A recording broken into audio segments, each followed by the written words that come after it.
Hello! Hello!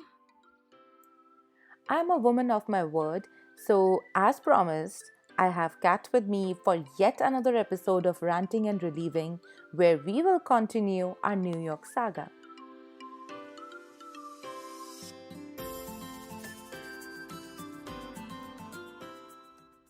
So, Shafali and our listeners, have you ever watched the sitcom Friends? Well, I have, and I'm sure many of our listeners have also watched Friends. What about it? So, obviously, I think you're right. Most, if not everybody, has heard about Friends. Well, in Friends, there's really two main components to that show. One is the friend group, Mhm. the next is the apartment. And I think last episode we talked about the apartment. So I think this time we have to shed some light to the friend group that makes our very own version of Friends the sitcom. I completely agree, and that would be wonderful because, yeah, that is our family. That is how we became a family outside our own countries. Yeah, I would love that. I would love that. Let's do that.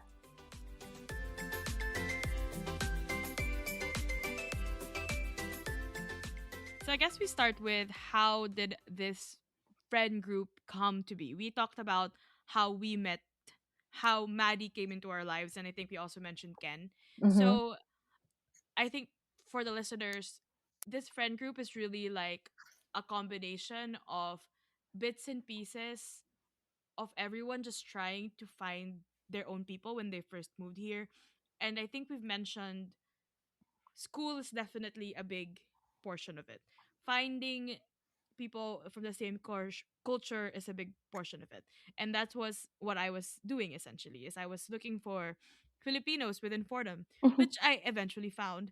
And obviously I had my roommate here, Shafali, who now is my friend and also now lives with me, also a very big part of my social circle, and all of those kind of combining together into an amalgamation of different people that ended up being in our friend group. So we've shared with all of you how Shafai and I have met, and how in that very pivotal lunch we had a third person with us who is Maddie. So Maddie, as we mentioned, is Filipino who also goes to Fordham. She was on a mission to find folks that she will get along with. And through her process of finding those people and finding us, she was really almost like, I want to say invisible string, but she's not invisible. She was an actual thread that put the group together. But I would really give credit to Maddie as one of the reasons why we all initially got acquainted.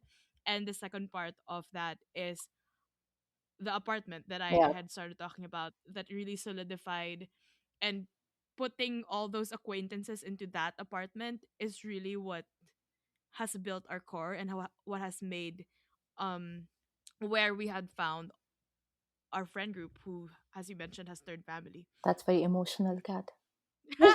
Oh my god, our friends are gonna hear this and they're gonna be like, oh my god, God is getting emotional. I don't get emotional. But she is right. And I think another fact that added to it is that we both like to cook. And I remember the first people we hosted was because you were cooking sinigang. Right. And that was the time when she did not offer me any of her food, thinking that I won't like it because I was just transitioning into non vegetarian. But yeah, I got really mad and I was eating my chickpeas on the side.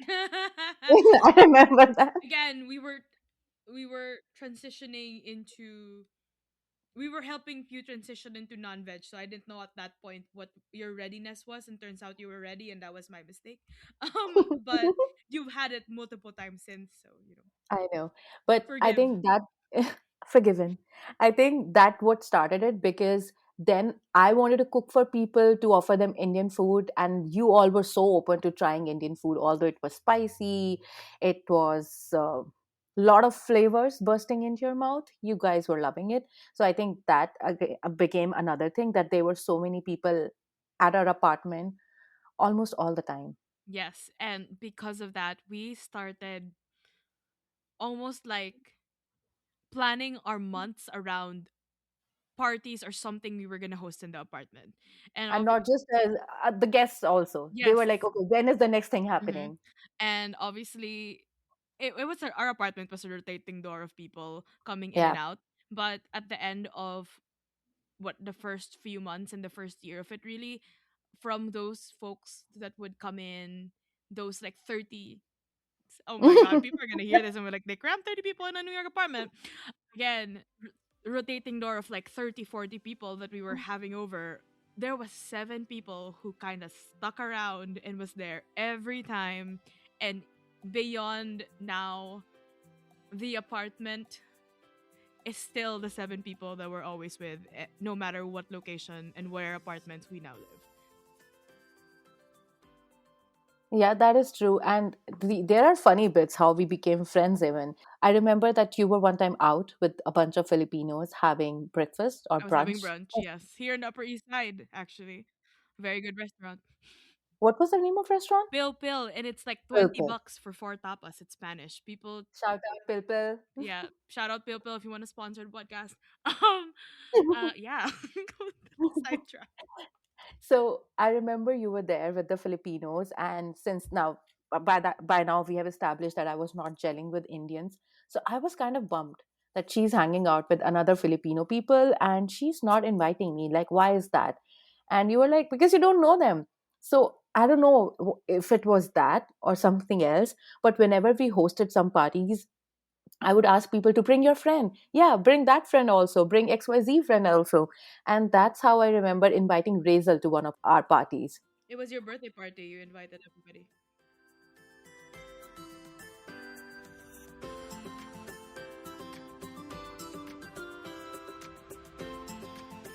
And I was asking you, is it okay if I invited certain Pinoy, this Pinoy, that Pinoy? And you were like, yeah, if you are comfortable, then go ahead. Hmm. And I messaged Razel, and Razel being Razel, she shows up with beer bottles at our door. And that is my second memory of her. I met her during the Halloween party also at school, where she was dressed up as Red Riding Hood. And I was bitching all about how Indians were not so enthused about it and how they come here and still they're not celebrating it. Like, what is wrong with them? But yeah, that is Razel is one of the core members, listeners of this group, of this friendship circle, and she's getting married this year. Fun fact. Yes, she is. And speaking of our journey throughout these years, it is interesting that how we have moved from going broke to going to fancy events together and bridal shopping, which has been a really good transition and goes to say about the friendships that we have made here, the family that we have made here. So, shout out to all our friends. But yeah, that's how we met Razel, another friend of ours. So these parties that Kat is mentioning that we used to cram up 30, 40 people, those were insane parties. And I think, Kat, we got so much footfall because our apartment was very close to school. We were, I think, 10 minutes walk from Yes, school. we were very close from school, and so everybody knew the area. It was easy to get to. We lived in Midtown Manhattan. It was we had like 4 subway lines, I think, that went directly to that area. So yeah, it was easy for people to get to. And again, people were so new to the city; they were looking for a good time, and they were starting to hear about our parties on Instagram, and so people were just showing up. So yeah, 30, Yeah. 40 people in the apartment. Yeah, even if they could not stay for the entirety of it, but they will show up. They will show up for the bits and parts of it. And yeah, and one time we even had our neighbors joining our party because it was so insane. Oh my gosh, a funny story about that party. Um, is when our neighbors came and passed by. They had like a cans of Trulies. For people who don't know, Truly is a hard seltzer. Um, so they had a 6 pack of Trulies, and then they were like, "Oh, what's going on here?" And then so we invite them in, and then so they hang out for a bit, and then on their way out, they look for where their Trulies went, and we put it in the fridge because we thought it was for everybody, but obviously it was theirs, and they didn't mean to enter the apartment. But yeah, those are the kinds of parties that they were. They were your classic um New York parties that would Yeah, go way into the night. I'm very surprised that of that 2 years that we lived there, we didn't get one noise I complaint, agree. which I is agree. insane. Footsteps alone. I agree. I agree. And there used to be crazy nights when we are spilling the beer at the front entrance, mopping it, and That was, all the I chaos. don't want to name drop, but that was once again Yeah, the Razor. person who showed up with the beers. The person who had dropped it initially. Yeah, that was her. Yeah. Yeah, and speaking of these Trulies and the insane parties, I remember we used to have so much stock of alcohol in our apartment that when our families or our friends, like not friends, but when our families are visiting, both of us will get conscious. Like our parents might think that this is how much we are drinking, or is this the only thing that we are doing My God, in New York? my parents can never hear this podcast episode. I remember my brother going back to India and telling my mom that she has so much alcohol in her apartment. This is the only thing that she does there. So I remember hiding alcohol in my closet because when your family was visiting, sorry, Tita, yeah, we were hiding it. But Kat and I were not the only one who were drinking it. Full disclosure, we were responsible. We were holding these parties, but yeah, those were very fun times. And as you spoke at those seven people who stuck by after these parties, I think even during these parties I remember having emotional breakdowns and throwing cakes on each other, making a mess. I think those seven people were always the responsible ones, wiping our tears, putting me in the shower after I have cake all over my face, and listening to our yap, listening to our heartfelt stories and our challenges that we were having that time. I think that brought us really close. Yeah, I agree. Yeah, it's crazy how we've had so many people in these parties, as we mentioned, but it doesn't matter how many people there.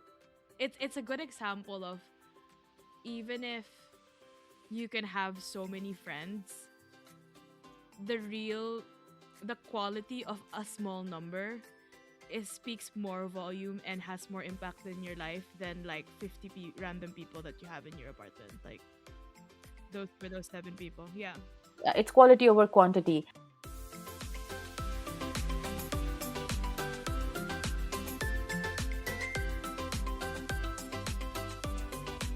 And I remember, like, not just the parties, we used to do job search together as well. Like after school we will hang out at our Yes, we were apartment. responsible. We weren't just partying. Yeah, we were looking, like we will spend hours looking for jobs, finishing projects. But yes, our apartment did become the friends apartment where we had different chapters going on in everybody's life. Somebody's going through breakup, I'm going through multiple bad dates, and Yes. you are going through some poopy dates, and then ultimately finding the one.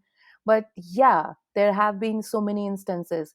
And when we talk about the core, there is one particular moment that I really want to bring upon. Two, actually. One time I went to Harlem and I had a scary experience in subway, and I was talking to you guys over the chat. That day I felt like I'm not alone in the city. I'm truly not alone in the city because you guys became equally concerned, Mm-hmm. and you guys were actually constantly checking with me. Where am I? Have I reached? With subway, etc., etc. Mm-hmm. And I think that was the day we decided to share locations with each other so that we know in which crazy part of the city where we are we safe or not. Mm-hmm. And that was very intimate, you know, to share your whereabouts with someone throughout the day, through like Mm-hmm. forever. Yeah, So and that we still have it to date. We stalk our friends. We yeah. look, even now. A good amount of this group has moved out of the city. We still share locations just to have that kind of. And they're people. Ugh, they're gonna be like, "Oh my god, they love me." They're gonna be, oh, no. Our friends are gonna hear this, and they're gonna be like, "Oh my god, she's like emotional." But it is a very, just the sentimental value of still having that connection on Find My, Yeah. even though we're like, most some of us are 1,000, 3,000 miles away at this point, and Oh, in a true emergency we are useless and we can't do anything, I but know. just that having that link still, Yeah. that comfort almost of just having them at any point you can watch where they are, if they're doing their grocery shopping or if they're what time they get home. Yeah, It's I a very sometimes get intimate ping from you guys. What are you doing in that part of Jersey? Where were you? Who were you with? yeah, yeah. But I, but yeah, that night it was very satisfying for me, and I know till date it is very satisfying for my parents also, that Mm-hmm. I'm not alone there, that you guys or my friends have always eyes on me and they know if something goes wrong. what was my last location, where should they come and look for me in case, God forbid, I go missing or something. Mhm. But that is very comforting for my family as well. And I'm sure that if your parents know about it, they will find it comforting as well that she's not alone. Right. And I Yeah. think that's a good segue to one thing I do want to highlight about this friend group. And I think we all realized it the first time that one of us left, which is Maddie. She Hmm. was the first one to move out of the city. Um, is the how how much it impacted us that one person was leaving, and Yeah. it was it's a sadness that's familiar but also much deeper, because it's like it's not like you're graduating from high school or graduating from college where yeah you don't see the same people anymore every day. For us it's deeper than that, because the friendship we built here, coming each of us coming from wherever part of the world we were from, well you know, Yeah. 95% of us coming from the Philippines. Um, but still, like coming into the city completely alone, and then eventually finding those people who don't make that make you feel less lonely in such a big city. Yeah. And because our families are 1,000 miles, 3,000 miles away, they become our family, and it's every weekend we're together. If there's a holiday, we spend together, and that's really, I think, the one of the most beautiful things about moving into some a place where you completely don't know anyone, and suddenly realizing 2 years in that you have the people, you have made valuable friendships enough that you're not alone anymore. Yep. It was like the pieces of puzzle coming together, and we all are such a perfect fit with each other that I absolutely, absolutely love it. I know that still some of our friends have moved back to Philippines, but I know I can still reach out to them. There have been so many moments in last year, and I was so touched that despite the time differences and despite me not being me, they were reaching out. They ensured that they are checking upon on me. And that is the beauty of the friendships that you make when you grow up, and nobody give it enough importance. But it is hard to make friends at this point in life, and then finding such people, finding your community is such a blessing. I agree, yeah. Yeah. Yeah. And I've been like thinking and stressing and going over a lot of things in my head, but now that we are recording it right now, it makes me thank God again for this blessing in my life. So yeah, Yeah. I might cut it. This is too emotional for our friends, but yeah, I truly believe it.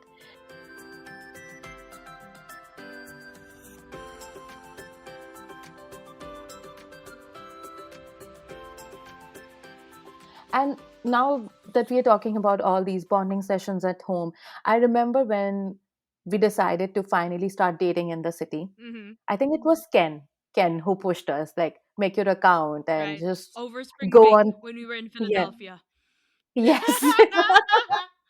Yeah, guys, we were so broke that that is what we could Yeah, afford. we were broke students, and we wanted to do a trip in over spring break, and our budgets could only afford Philadelphia, and so we took a bus.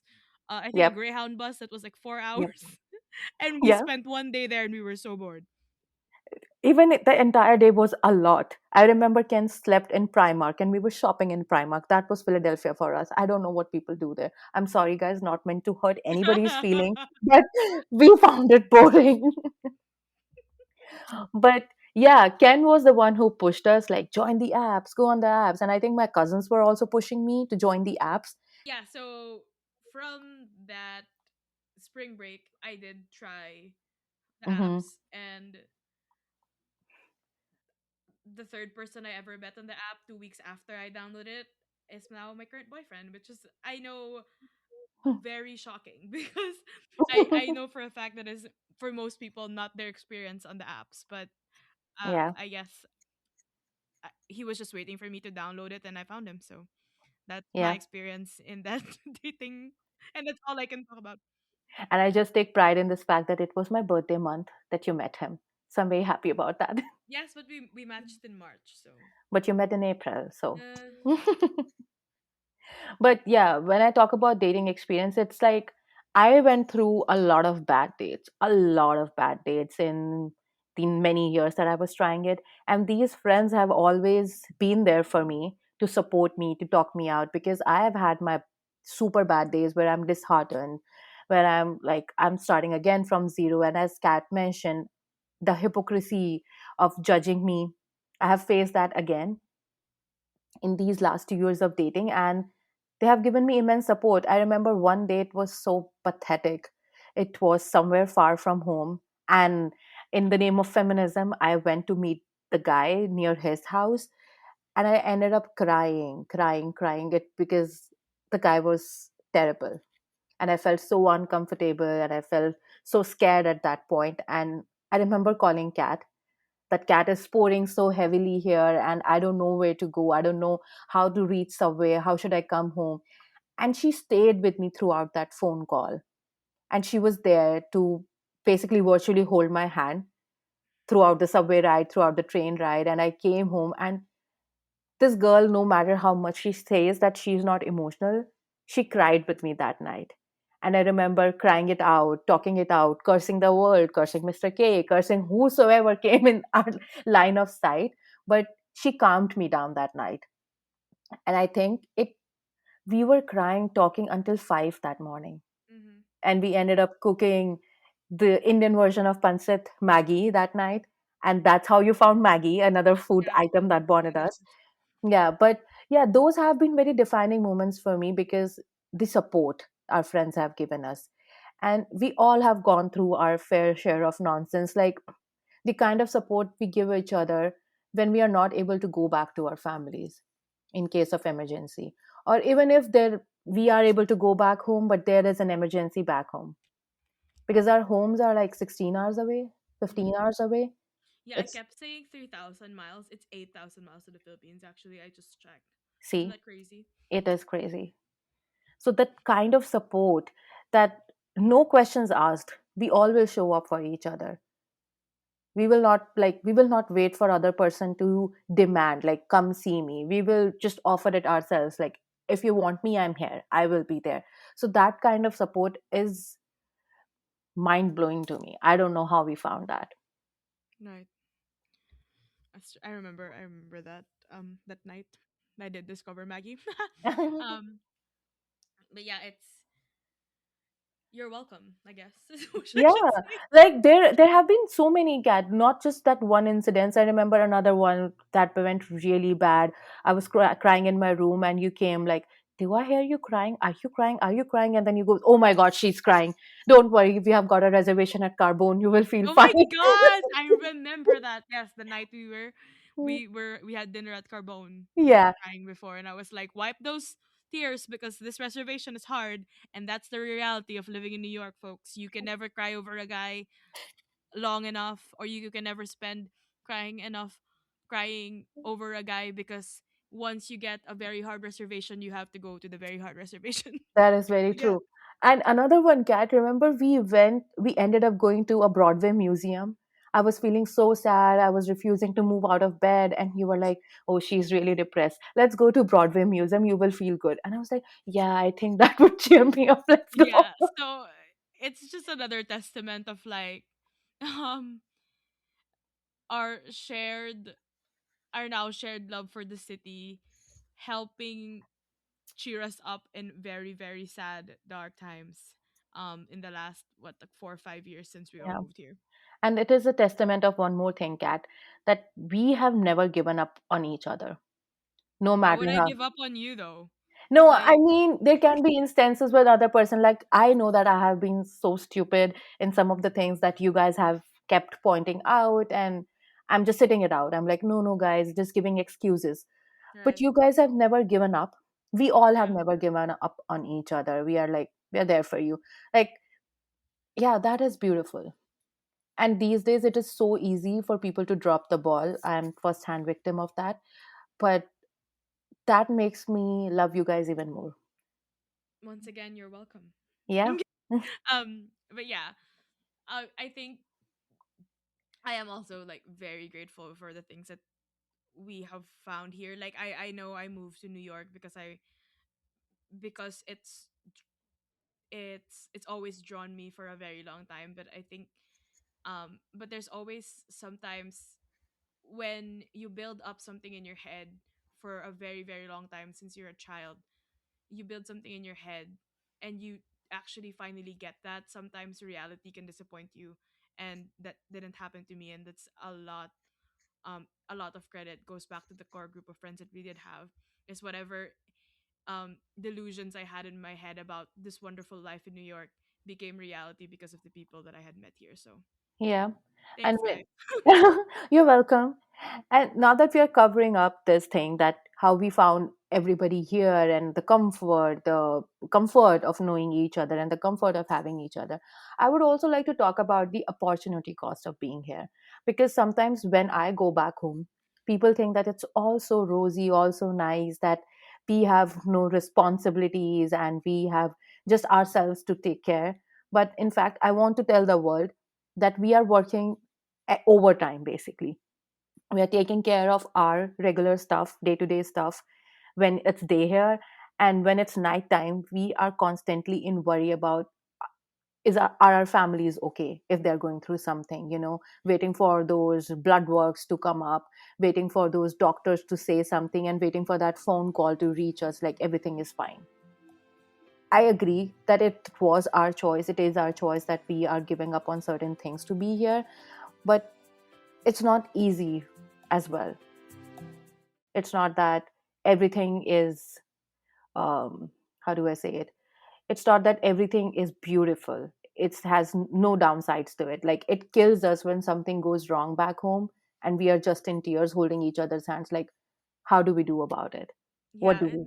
Yeah. and even for me, for someone who dreamt about doing this all my life, it that doesn't help that reality. The reality is my heart is still split between two homes. Yep. Like when I'm home in the Philippines, I'm so happy to be with my family. I'm so happy to see them again. But a part of me will always miss this side of the world and vice versa. Like it's so nice here in New York. It's so great. I'm living my dream and all that, but at the back of my head, there's still everything that I have had known for the first 24 years of my life was built in the Philippines, is in the Philippines, and that doesn't negate that. That just like that kind of forces us to split ourselves into two Yeah. and to be as much as we can be as present as time or like our lives permit Yeah. to be present in those two worlds at the same time regardless of distance, which is very, very crazy. Yeah, I remember us, like, we still do these important occasions that we miss back home. And of course, we cannot go back home for every other thing. We're attending those virtually. So it, it, it hurts. It hurts sometimes. Like, now we have grown used to it, but it does feel sometimes that I could have been a part of this, or I Right. should have been there, but I'm missing it because now that I can only pick one activity to go back home to, not every other activity that I was doing back home. Yeah, I agree. Yeah, that has been a lot. So, everybody who's listening and who thinks that being here is so comfortable and so nice and they're having the time of their lives, I mean, yes, we are enjoying our lives here, but we have worked super hard for it. We have hustled. During our school days, we have hustled, be it any opportunities at school, to volunteer at any programs, to volunteer for any clubs, to look for our internships, to look for our jobs. It has not been an easy journey. And Yeah. all doing all this with the uncertainty of how our lives will shape up here, how all the complexities that comes with being an immigrant in this country, doing navigating all this with all those complexities has been a lot. Yeah, it's like I am well aware as much as like I am well aware that to be here right now, a lot of things Yep. needed to work out. And by the grace of God, for Mm-hmm. whatever religion you believe, um, there is a higher divine energy, I believe, that has put Yeah. me here. Or it's not, I feel like you're right. We did do our best. We checked all the right boxes. We hustled to look for a job. We did all the right things in school. Um, so we did everything that we could control. But in the reality of our situation is there is that you can do everything 99%, but Yeah. there's that 1% that needs to work out, that the universe needs to align, and it Yeah. did. And I don't know what that is, but I will always be grateful that I it will worked out. too. I will too. Because this universe alignment, I remember when we came here and I was in my first accommodation, I will hear guys talking about, oh, there is US Open happening. And they will say that, oh, tickets are like, you want to come, Shapali? And I would ask, like, how much are the tickets? And they would go, tickets are 120, $130. And I would be like, oh my God, that's too much. That's too much. But now, by the grace of God, by all the hustles and hard works we put in, we do all these crazy stuff. Like we go to US Open, we attend concerts, like shout out to Bruno Mars and BTS that we are going to attend soon. We are going to all those things. Yes, we are doing that. Mhm. We are enjoying that part of life. But I know certain people who wanted to go back home for their weddings, like to have their own wedding, but they cannot because of the complexity of situations of being an immigrant. So it is beautiful, but it has got its downsides as well. Yeah. That's I would like to say. But it's very important when you're navigating all this that you find your community, which lucky for me, I did. I found these friends who became my family, and I know it in my bones that they will be my family even when I grow old. Even when I turn bald, I will have these people as my family. Because as much as I consult chat gpt for certain things, I go back to my friends like, this is what chat says, what do you guys think, what should we do Yeah. about it? Well, listeners, she likes to consult ChatGPT to the dismay of our friends. Again, one of the things that we're like, Folly, but at the same time we'll support her if she wants to do it, whatever. Yeah. So I underwent some medical procedures which did not go right, and then I was supposed to get some other corrective medical procedures, and my friends were against it, and I'm like, wait a minute, oh no, chat also says that it's not right, And we so were we like, should. okay, we tell you no, you have questions, you ask ChatGPT, ChatGPT says no, and you're sold? What? So, before ending this episode, I would just want to disclose one more thing, which I don't think any of my friends know, but it was a very emotional thing for me. And that was I think ever since I moved from India to US, that was my second moment when I felt super alone. Everybody who's listening in, I moved to New Jersey. I broke our roommateship in 2025. Yeah, Yeah. 2025. Hmm. Yeah. So I wanted to try living alone, and that's what I'm doing right now. I moved here, and first of all, I came to pick up my keys, and I had no one. And that was the first for me, that I'm going for an accommodation and there is no one for me to pick the keys with. Because earlier I've always had cat, and before that it was my cousins, but this time around I had no one. So I came to this apartment and I was happy that, oh my God, we are adulting, we are growing up, and we are doing this. But I ended up sitting on my bedroom floor, and I think I cried for good 20, 30 minutes because I felt so lonely that, oh my God, what am I doing? What have I signed up for? I have no one. And how am I going to do this? I was very, very alone that day. But then I recorded a video, shared it with all my friends that this is how it looks. And they were instantly replying and everything. And I felt I had people. But I think it talk about my mental stage as well. I was going through a lot at that time. But yeah, that was a moment when I felt alone. But these people showed up again. They were making comments on my Jersey apartment.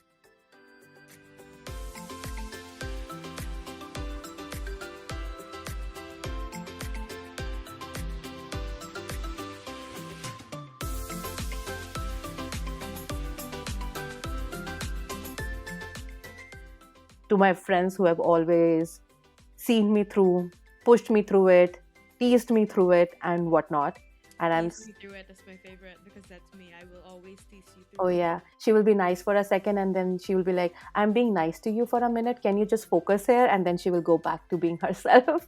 Exactly. Yes. One time I did check with you also, Kat. Are you feeling all right? Are you upset with me? Are you being so nice to me? Yeah, but like the norm is the teasing and the pulling of the leg, and if I'm not doing that, it's very concerning. That But is that true. is again Yeah. who I am. But yeah, guys, this is how we became friends, how we became roommates, then no longer roommates, but we are Mhm. still vibing, we are still thriving, and we aim to do so in the years to come. So you Mhm. will keep hearing from us. And if you like the chemistry, if you liked listening to If our you yap, felt the oh, chemistry, yes, sorry. If you felt the chemistry, and if you love listening to our yap, if you even like listening to our yap, do comment and let us know so let that, us know. yeah, so that we can make it a thing. Yes, like I feel like if you give us a certain topic and we just give you our POV, if you feel like that's Oh my something you God. can get behind, we're more than willing to sit down 30 minutes to an hour every week and do that. Yep. Wink wink. And by now you all know that we love to yap, so that is something that is very much interesting to us. If it is to you, then let us know. And in the coming episodes, I do aim to bring this group together for all of you to listen and hear from our stories. But this has been fun, so thank you so much, Kat, for being on these two episodes. Really, really appreciate it. Thank you. No, thank you so much for having me. I am in particular going into a phase in my life where I wanna try something new, try something different, and this is something new that you had put in my plate. So thank you so much for having As I should say, actually, not thank you, Kat. I should say salamat po. me. And I would say the Hindi version of thank you, but I know for a fact it's hard to say. So I will just say thank you.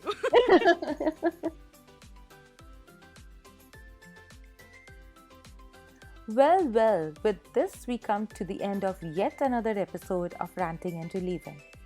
I really hope you're enjoying listening to all these experiences because I am loving it. The episode might have ended, but the story continues. Stay tuned for upcoming episodes where I'll talk more about dating, heartbreaks, and more about my core group, or you can say my sitcom era. So don't forget to subscribe, share, and like. And as always, I'm waiting to hear your friendship stories. So feel free to write to me at info.scribblesolace@gmail.com or reach out on Instagram. The handle is the Scribble Solace. Until then, it's your host Shapali saying bye bye.